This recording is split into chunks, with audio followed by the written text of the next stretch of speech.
ఎవరన్నా మాట్లాడతారా? పోలీసులు తిడతారా? పబ్లిక్ని తిడతారా? మనం చెప్పి నరికేండ్రా పోయేసి అని చెప్తారా మీరు?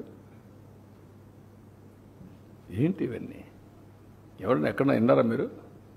ఎప్పుడన్నా చూసారా ఈ పోకళ్ళు ఈ రాష్ట్రంలో? ఈ రాష్ట్రంలో దేశంలో ఏ రాజకీయ నాయకుడైనా ఏ రాజకీయ పార్టీ అయినా ఇలాంటి ఒరవడు ఉందా? చంపేయండి, పొడి చేయండి, లేదంటే ప్లే కార్డ్స్ పెట్టుకొని వచ్చి డెమాన్స్ట్రేట్ చేసి ఆనందపడిపోవడం. ఎక్కడికి పోతున్నాం? దాన్ని చూసి ఏం నేర్పిస్తున్నాం మన సమాజంలో? చాలా ప్రమాదం ఇవన్నీ. ఎమ్మెల్యేలందరినీ ఇళ్ళకి వెళ్ళమంటున్నారు ఏడాది పాలన సందర్భంగా. ఈ సందర్భంగా వచ్చినటువంటి నేతల్ని చంద్రబాబు గారి మేనిఫెస్టోని గుర్తు చేసుకుందామని చెప్పేసి మొత్తం నేను ఆయన కూడా గుర్తు చేసుకొనే ప్రజలు చేశారు. అది మర్చిపోతే ఎట్లా? ఎందుకు ఇచ్చారు 11 సీట్లు? ఇట్లా ఏదో పనులు చేసే కదా. ఆ ఏదో పనులు చేస్తే ఏమవుతారు మీరు? రేపు అదే అవుతుంది. కానీ అది చేయడం తప్పు అంటాను నేను. సరే, మీరు ఒక మాట అడుగుతున్నా, ఎవరై వెళ్ళిపోవడానికి? పోలీస్ చెప్పిన తర్వాత నేను ఎప్పుడన్నా పోయామా? మమ్మల్ని ఊర్లకు పోతాం ఒక 2 కార్లు అంటే పంపించారా? నేను ఎక్కడన్నా అబ్జెక్ట్ చేశారు? ఎవరన్నా పొమ్మంటున్నారు కదా. 10 కార్లకు పర్మిషన్ ఇచ్చి 5, 6కు 100 మందికి పర్మిషన్ ఇస్తే ఏం కావాలంటే మీకు? ఏమనుకుంటున్నారు మీరు? ఇరుకు సందుల్లో పోవడం, అక్కడ మీటింగ్లు పెట్టడం, స్టాంపేడ్లు కావడం, అక్కడి నుంచి ఇవన్నీ చేయడం, వైలెన్స్ క్రియేట్ చేయడం. ఎవరు నేర్పించారు మీకు ఇవన్నీ? పోలీసుల మీద మళ్ళా బ్లేమ్ చేయడం, బురద వేయడం. ఎక్కడ దొరుకుతాయి ఇవన్నీ?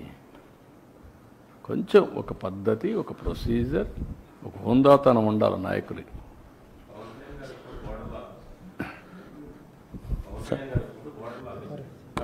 సార్, అరెస్టులు కూడా విషయం. సార్, అరెస్టులు బెట్టింగ్ వాళ్ళకి విగ్రహాలుగా సీరియస్గా జగన్మోహన్ రెడ్డి ఒక మాట చెప్తున్నారు. ఉద్దేశపూర్వకంగానే కొంతమందిని పేర్లు సెలెక్ట్ చేసుకుని అరెస్ట్ చేస్తున్నారు అనేది జగన్మోహన్ రెడ్డి. ఎందుకు చేస్తారండి? చట్టం దాని ప్రకారం అది పనిచేస్తుంది. ఉద్దేశపూర్వకంగా ఎందుకు చేస్తారు? ఎందుకు చేయాలి సార్? మీకు అందరికీ తెలియదా శాండ్ ఏం జరిగిందో? తెలియదా మీకు లిక్కర్లో ఏం జరిగిందని? కొత్త అది. అంటే మేము ఏం చేసినా రాజకీయాల్లో ఉన్నాం కాబట్టి ఎవరు దీనిపైన యాక్షన్ తీసుకోవడం ఎటు కుదురుతాయి? కాబట్టి ఇది ఒక పద్ధతి ఉంటుంది, ఏదైనా ఒక జవాబుదారితనం ఉంటుంది. సార్, ఈ బెట్టింగ్ వాళ్ళకి విగ్రహాలు పెట్టడం ఎలా చూడొచ్చు సార్? బెట్టింగ్ వాళ్ళకి విగ్రహాలు పెడుతున్నారు. గంజాయి బ్యాచ్కి, బెట్టింగ్ బ్యాచ్కి, రౌడీలకి, హత్యలు చేసే వాళ్ళకి, అత్యాచారాలు చేసే వాళ్ళకి విగ్రహాలు పెడతారు. అందుకే మీరు ఒకసారి చరిత్రలో కూడా మీరు చూస్తే రాజకీయాలు మారిన తర్వాత ఇప్పుడు కొత్త బ్యాచ్ కొత్త విధానాలు తీసుకొస్తున్నారు. వాళ్లే హీరోస్గా, ఇటు రౌడీజం చేసేవాళ్ళు హీరోలు, ఊర్లో భయభ్రాంతులు చేసేవాళ్ళు హీరోలు, లా అండ్ ఆర్డర్ మెయింటైన్ చేసేవాళ్ళు చేతకాని వాళ్ళు అనే పరిస్థితి తీసుకొస్తున్నారు. బెట్టింగ్ కట్టడం తప్పు కదండి. గంజాయి రాష్ట్రంలో ఎట్టుందండి ఒకప్పుడు? ఇప్పుడు కంట్రోల్ అయిందా లేదా? ఇంకా పూర్తిగా అయిందని నేను చెప్పను. నేను అప్పుడు ఎలక్షన్ అప్పుడు కూడా చెప్పాను, గంజాయి అనేది అడిక్షన్. ఒకసారి అడిక్షన్ అయినాక వాడు మానలేడు, ఆ పరిస్థితిలో ఉంటారు. బట్ ఎక్కడ ప్రొడక్షన్ లేకుండా చేస్తున్నాం, మక్కిలిరగొట్టేస్తామని చెప్తాను, ఈగలు పెట్టాం. ఇంకా చేయాల్సిన చాలా ఉంది. గంజాయి కానీ అదే మన డ్రగ్స్ కానీ ఇప్పుడు ఏంటంటే ఎక్కడన్నా పోతే ఎంత బాధేస్తుందంటే 3 ఏళ్ళ అమ్మాయి పైన రేప్ చేస్తారా ఉంటారు. ఎవరన్నా మాట్లాడతారా? పోలీసులు తిడతారా? పబ్లిక్ని తిడతారా? మనం చెప్పి నరికేండ్రా పోయేసి అని చెప్తారా మీరు? ఏంటి ఇవన్నీ? ఎవరన్నా ఎక్కడన్నా విన్నారా మీరు? ఎప్పుడన్నా చూసారా ఈ పోకళ్ళు ఈ రాష్ట్రంలో? ఈ రాష్ట్రంలో దేశంలో ఏ రాజకీయ నాయకుడైనా ఏ రాజకీయ పార్టీ అయినా ఇలాంటి ఒరవడు ఉందా?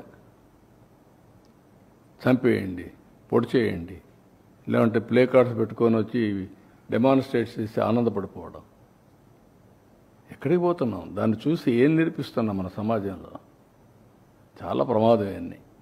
ఎమ్మెల్యేలందరినీ ఇళ్ళకి వెళ్ళమంటున్నారు ఏడాది పాలన సందర్భంగా. ఈ సందర్భంగా వచ్చినటువంటి నేతల్ని చంద్రబాబు గారి మేనిఫెస్టోని గుర్తు చేసుకుందామని చెప్పేసి మొత్తం డేటాని నేను ఆయన కూడా గుర్తు చేసుకొనే ప్రజలు చేశారు.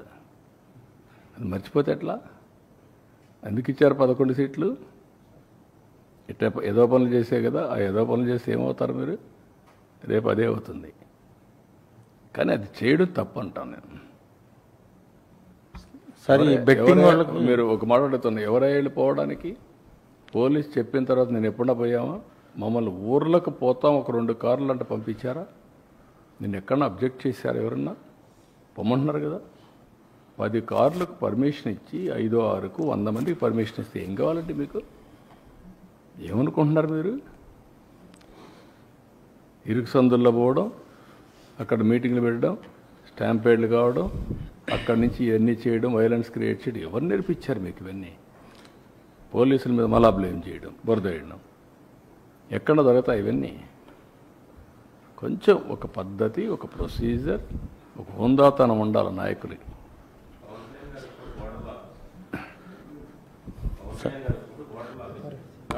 సార్ అరెస్టులు కూడా విషయం.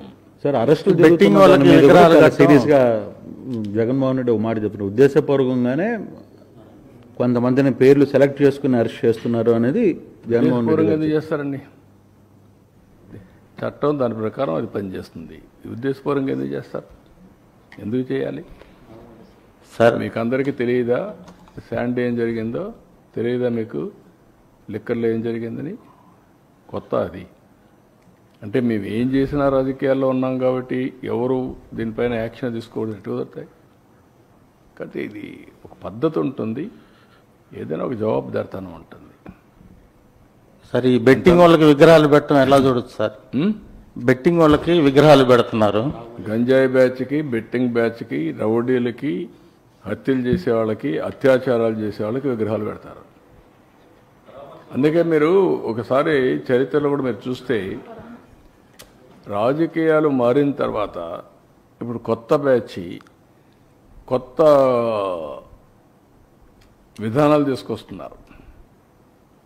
వాళ్లే హీరోస్గా, ఇటు రౌడీజం చేసేవాళ్ళు హీరోలు, ఊర్లో భయభ్రాంతులు చేసేవాళ్ళు హీరోలు, లా అండ్ ఆర్డర్ మెయింటైన్ చేసేవాళ్ళు చేతకాని వాళ్ళు అనే పరిస్థితి తీసుకొస్తున్నారు. బెట్టింగ్ కట్టడం తప్పు కదండి. గంజాయి రాష్ట్రంలో ఎట్టుందండి ఒకప్పుడు? ఇప్పుడు కంట్రోల్ అయిందా లేదా? ఇంకా పూర్తిగా అయిందని నేను చెప్పను. నేను అప్పుడు ఎలక్షన్ అప్పుడు కూడా చెప్పా, గంజాయి అనేది అడిక్షన్. ఒకసారి అడిక్షన్ అయినాక వాడు మానలేడు, ఆ పరిస్థితిలో ఉంటారు. బట్ ఎక్కడ ప్రొడక్షన్ లేకుండా చేస్తున్నాం, మక్కిలిర కొట్టేస్తామని చెప్తాను, ఈగలు పెట్టాం. ఇంకా చేయాల్సిన చాలా ఉంది. గంజాయి కానీ అది మన డ్రగ్స్ కానీ ఇప్పుడు ఏంటంటే ఎక్కడన్నా పోతే ఎంత బాధేస్తుందంటే 3 ఏళ్ళ అమ్మాయి పైన రేప్ చేస్తారా?